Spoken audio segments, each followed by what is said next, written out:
freedom and spirituality.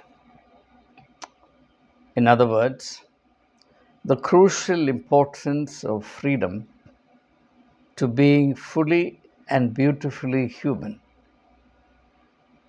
Or to put it even differently, why did Jesus undertake the mission to liberate human beings?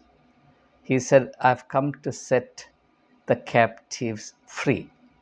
Why is human freedom the top agenda from God's perspective?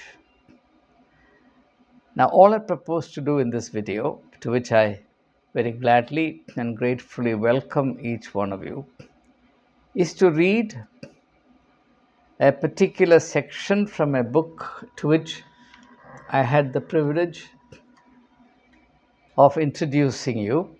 It's a book by a French Catholic priest whose name is Lamennais. Since I've already introduced him to you and his writings, I shall not repeat anything of what I've already said. Let me proceed straight to that section in the book, which is chapter 22 of the book titled The Words of a Believer. Words of a Believer. Chapter 20, it's a very brief chapter. I shall merely read out this section of the book and, if absolutely necessary, offer a word or two by way of explanation. Let's begin to read. Understand well how to become free. According to him, there are two problems. One is that people are not particularly keen to be free. There is a kind of instinctive affinity to unfreedom or slavery. Secondly, even in the case of those who are inclined to be free, they would say, well, I don't know how to achieve that state. So understand well how to become free. So these words will be particularly meaningful to those who are aware of the fact that they are now languishing in a state of unfreedom, and therefore they experience a sort of inner desire, if not powerfully articulated in public, to be delivered of that unfortunate state and to be led into freedom. To be free, it is necessary to love God above everything. That's according to Lamennais, the first principle, in fact, the crucial principle, the defining aspect of freedom is that we love God above everything. For if you love God, you will do His will. And the will of God is justice and love, without which there is no liberty. So, what are the hallmarks of a society that cares for human freedom? Very simple. This is not rocket science. This is simple and readily understood by those who care to understand. A society which cares for love and justice. Only such a society will allow freedom to its members. Only such a society will attach any value to human freedom. A society that does not value justice and love will think of human freedom as a terrible mistake, a frightful problem, and an unending headache. And this perspective allows us to understand much of the contemporary realities, if only you would connect these words to the context in which we live. This book, incidentally, was written about 160 years ago.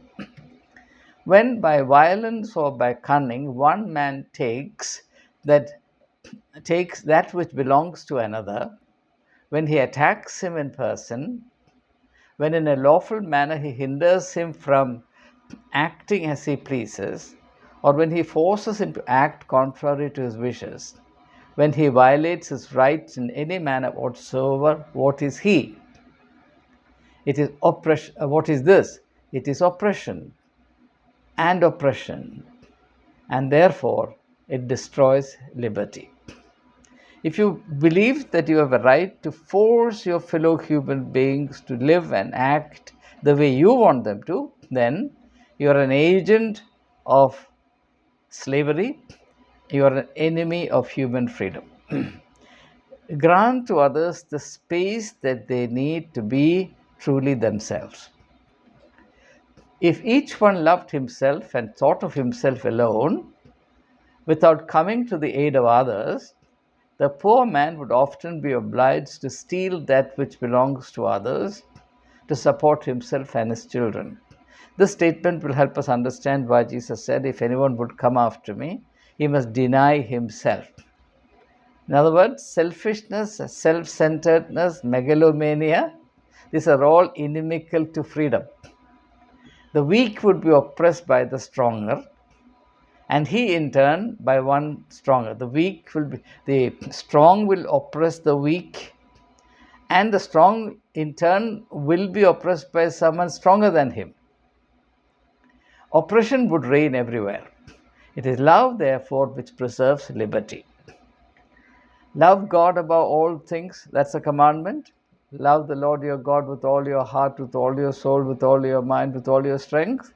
Love God above all things and thy neighbor as thyself, and bondage would disappear from the earth. So, according to him, the power that can abolish bondage or slavery from the face of the earth is love. Jesus said, "Truth will set you free." There is no contradiction between these two statements, because what Lamennais says here is that if you create a culture of love, slavery will disappear from the face of the earth. What Jesus says is, truth will set you free. At the personal level, it is truth. At the collective level, it is love. And there is enough food for thought there. I'll leave it to you. But in the meantime, those who profit from the bondage of their brethren, why do human beings enslave others? Only because they think that they can profit by doing so. So, those who profit from the bondage of their brethren will spare no labor to prolong slavery. They will employ for this purpose both falsehood and force. So, slavery is the product of falsehood and force. So, when you idolize force, worship force, as many peoples in the world, people belonging to different nations, are inclined to do today, please remember that this litany of worshipping force will only invite slavery. Those who employ falsehood and force for purposes of enslaving their fellow human beings will say that the arbitrary dominion of some and the bondage of all others is an order established by God. Ultimately, the responsibility must be ascribed to God. And to preserve their tyranny, they will not fear to blaspheme providence. Right? Say to such that is, you have to say to such people to their faces that their God is Satan. Those who come to you claiming that they have been vested with the right by God Himself to dominate others because they deserve to be dominated, and moreover, they have some sort of superiority which becomes a license for them to dominate others. You have to tell them to their faces that they are agents of Satan, and that your God is He who has conquered Satan. After that, they will let loose upon you their myrmidons, M-Y-R-M-I-D-O-N. Myrmidons means they're agents who are willing to carry out the will of their masters without any heed to the moral or immoral aspects of it. Myrmidons.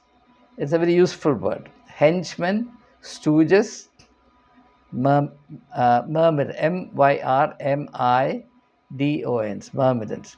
What will they do?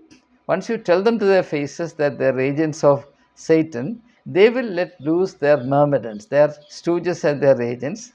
They will build prisons without number in which to confine you. They will pursue you with fire and sword. They will torment you and pour out your blood like water. After Jesus was killed, for being the liberator of humanity.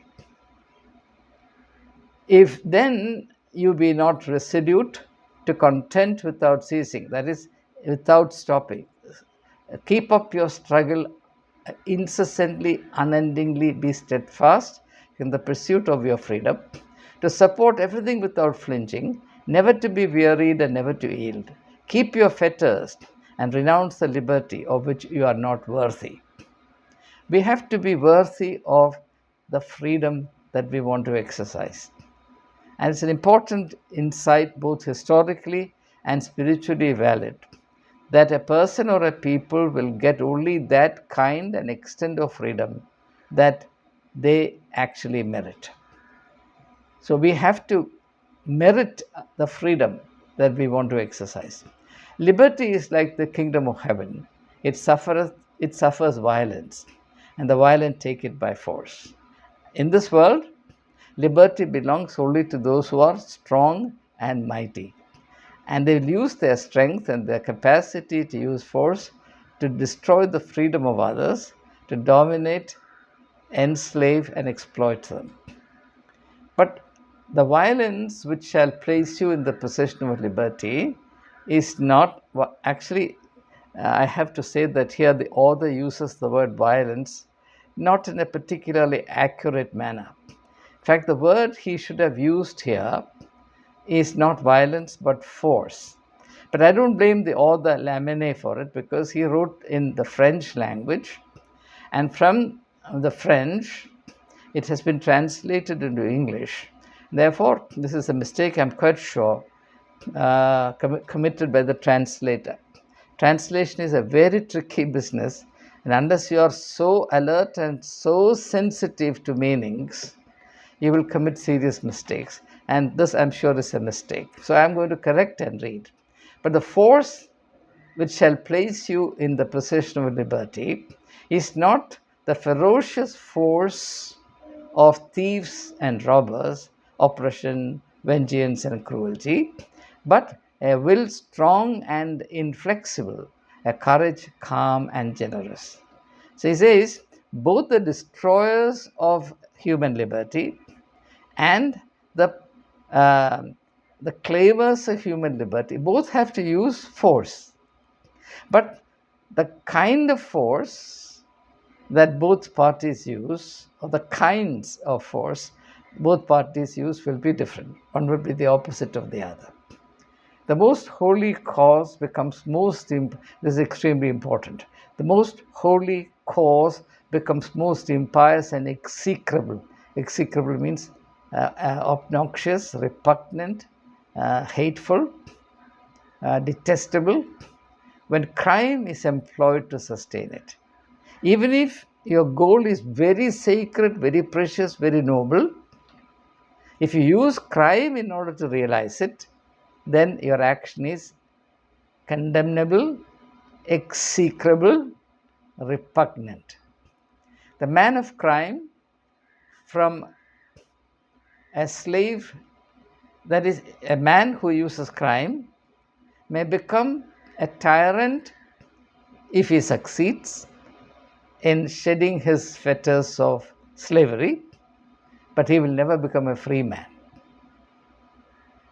If a slave uses violence, force to liberate himself, he may become a tyrant, but he will not become a free human being, because violence, use of crime, is incompatible with freedom.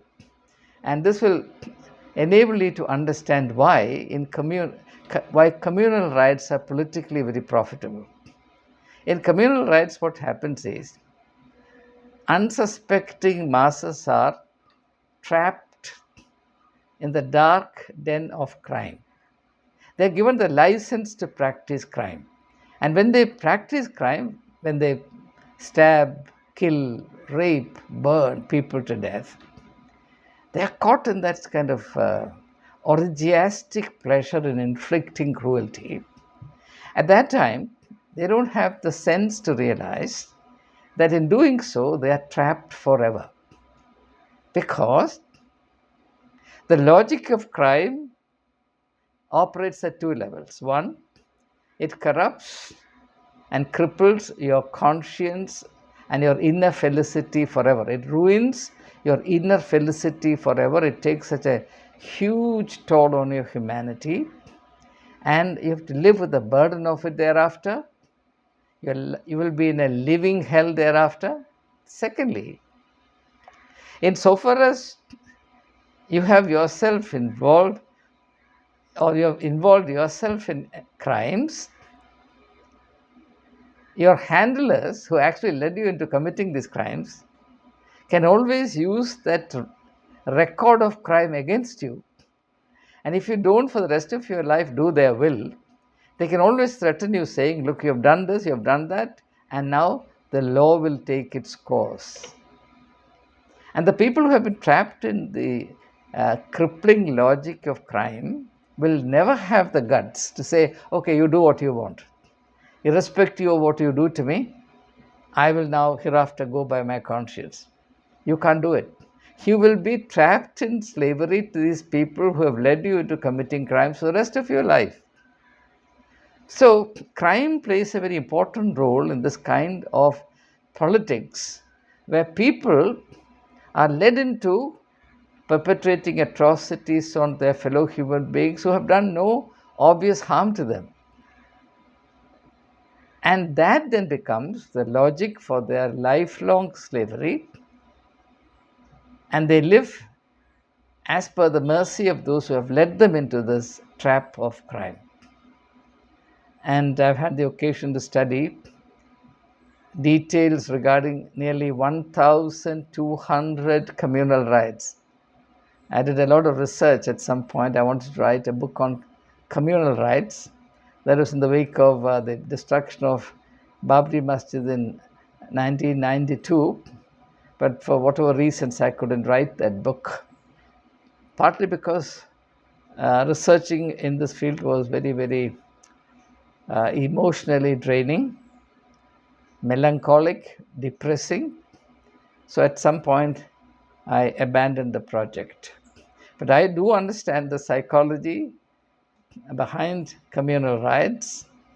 I also understand why, for example, sex crimes, rape, for example, is an important ingredient in the hell broth of communal rights. Anyway, our theme here is not crime or communal right per se, though these are ancillary issues. The theme is freedom, and I fully agree with Lamennais when he says that to attain freedom and to sustain one's freedom, it's important to do at least two things. One is love God with all your heart, with all your mind, all your soul, all your strength. Second is to love your neighbor as yourself. Well, or think of it this way. How can you commit a crime against anyone if you follow the ethical principle found in all religions? It is not only found in the Bible, it's found in almost every religion I am familiar with. Treat others as you want to be treated. You don't want to be attacked, you don't want to be wounded, you don't want to be killed, you don't want to be burned alive. Don't do it to others. I remember some 30 years ago, there was an international peace conference in Delhi. And the opening session was inaugurated by the then President of India, APJ Abdul Kalam.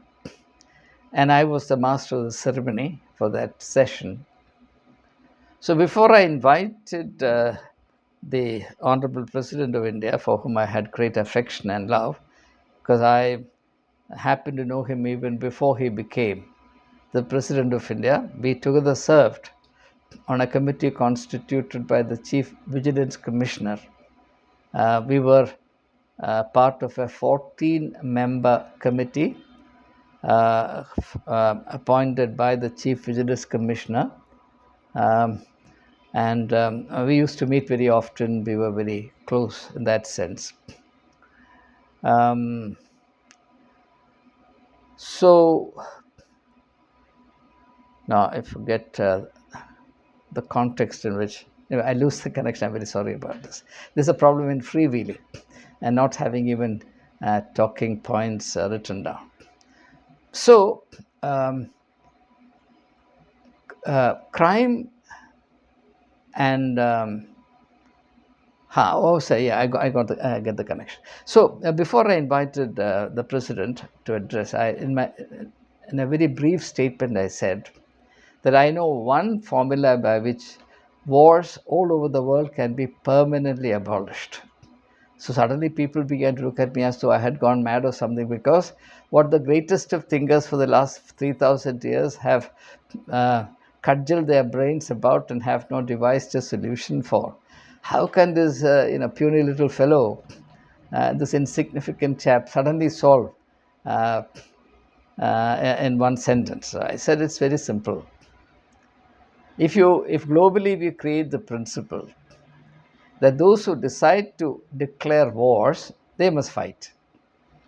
As of now, what happens is that the people who have the authority to declare wars sit safely and comfortably in their offices, the well fortified residences, etc. They don't have to pay the price for it. Who dies in battles, in wars? The poor of every society. So if the ruling elite also have to pay the price for declaring wars, then wars will stop. Why is it? Why is it that nuclear war cannot happen? Not necessarily because the destruction is humongous. It is primarily because if a nuclear war happens, it will equally affect the elite, the ruling elite, the political, economic, social, religious elite. That's the reason. But nobody will tell you this. Nobody will say that if there is a nuclear war, humanity will not survive. Maybe. But the real issue is that humanity surviving, not surviving is an abstract issue. The real issue is whether or not I will survive. The poor need not survive, but I must survive. So, all that you have to do to make the world safe for peace is to implement just one principle. Create a rule, but the rule cannot be implemented, that's the problem. But create a rule globally that those who declare wars must fight these wars themselves. Anyway, that's as an aside. So freedom is an important issue, and I commend the words of Lamennais regarding freedom, which I've read out to you. It's a very short chapter, and chapter 22 of the book, which you can easily download and read. It makes very simple reading. The beauty of this book is, I'm not saying this is the greatest of books written. It's one of the interesting books, that's all. There are far more profound books. But this makes interesting reading for the reason that some of the issues, some of the themes that we are grappling with are somewhat marginally dealt with in a very simple manner. Anybody can read and understand this. So it's the simplicity of the book rather than its profundity that makes me recommend the book to you. I propose to do one more video based on another theme that Lamennais develops. So I conclude the session right now, and I want to thank you for your keen interest. It is my underlying and shaping purpose that through all that we do under the aegis of this YouTube Sangamam, in our own humble, inadequate ways, we do whatever we can to promote a culture of thinking freely, dispassionately, and spiritually, so that at least those who participate in this process can experience that inner happiness of being liberated from the many prejudices and biases that we, from our early years upon planet Earth, have been infected with, which is very unfortunate. And these biases and prejudices have always scuttled, subverted, aborted our thinking, prevented us from thinking truthfully, thinking freely, and going far with our thinking. And that's a disservice done to our humanity. And it's my ardent wish, my deepest wish, that we be liberated from all these hassles and fixations and attain that inner spiritual freedom which enables us, first of all, to relate to each other without labels, and then also to celebrate this freedom by thinking together, identifying truths and items of justice, and equipping ourselves to adopt a dispassionate, honest stand vis a vis issues of our times. Thank you. All the very best.